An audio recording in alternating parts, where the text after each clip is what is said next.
Did you know that politicians claimed 40% of calls to Social Security were fraudulent? Turns out, the real number was just 2 calls out of 110,000. That's right, not 40%, but 0.0018%. Welcome to Financial Area, where today we're exposing the shocking truth behind Social Security fraud claims that have been used to justify cutting critical services for millions of Americans. By the end of this video, you'll understand how these false statistics have delayed benefit checks, why savings estimates dropped from $2 trillion to just $26 billion, and the real political motives behind this misinformation campaign. If you care about government accountability or rely on Social Security, you need to watch until the end. And if you find this information valuable, make sure to like this video and subscribe to Financial Area for more financial truths they don't want you to know. Let's dive into what Senator Van Holland recently revealed about Social Security fraud claims.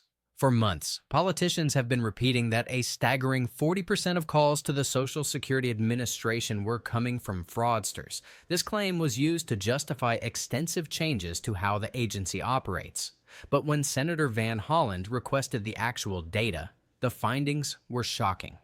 An internal report showed that out of more than 110,000 calls analyzed, only 2 were determined to be fraudulent. 2 calls, not 40%, just 0.0018%. This isn't an isolated incident.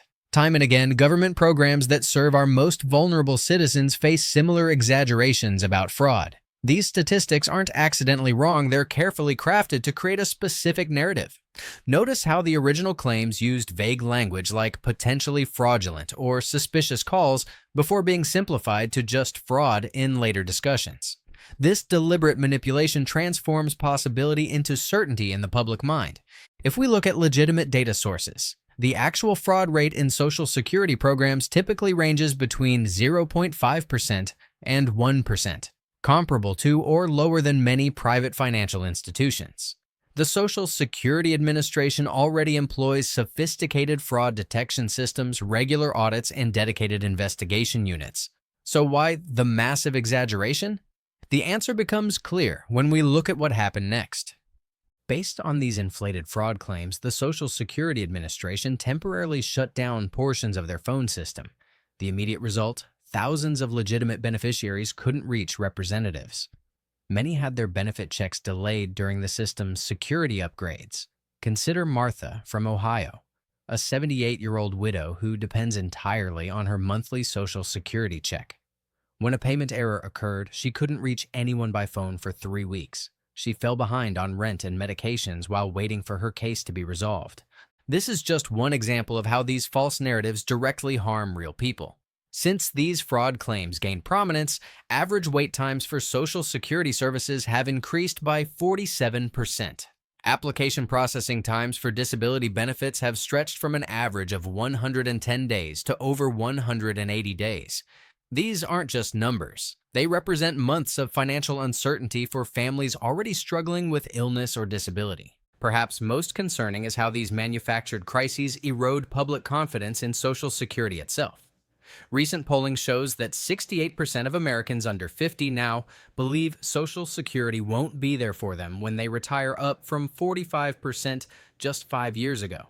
This declining trust creates a perfect environment for those pushing privatization schemes that would redirect Social Security funds to Wall Street. When people lose faith in public institutions, they become more receptive to dramatic changes, even ones that may ultimately harm them.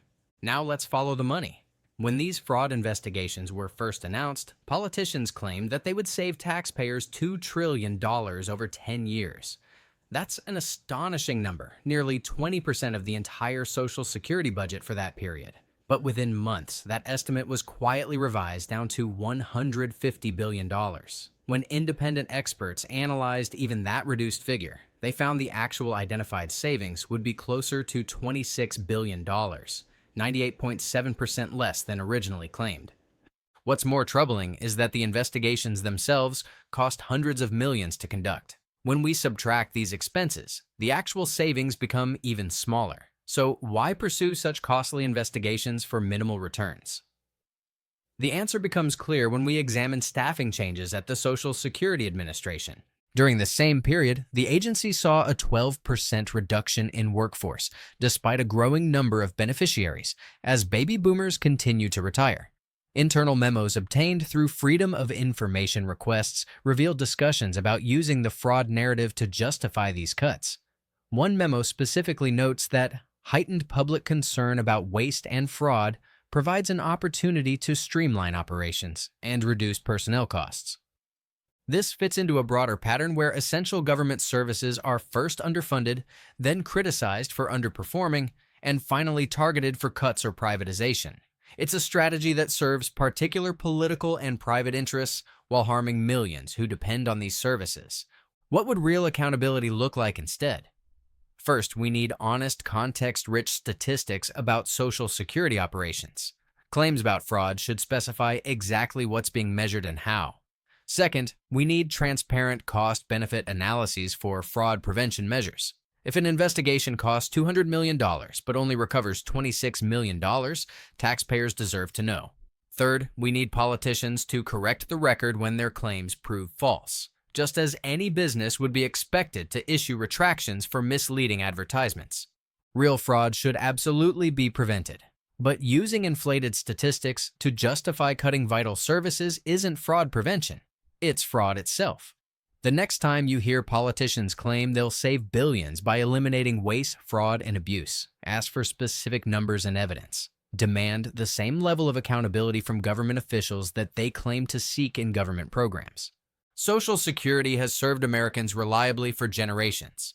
It operates with an administrative overhead of just 0.6%, far more efficient than private alternatives. When we allow misinformation to undermine this essential program, we don't just harm current beneficiaries, we threaten retirement security for generations to come.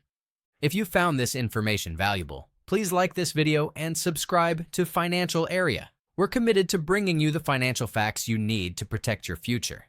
Thanks for watching, and remember, in financial matters, always follow the evidence, not just the claims.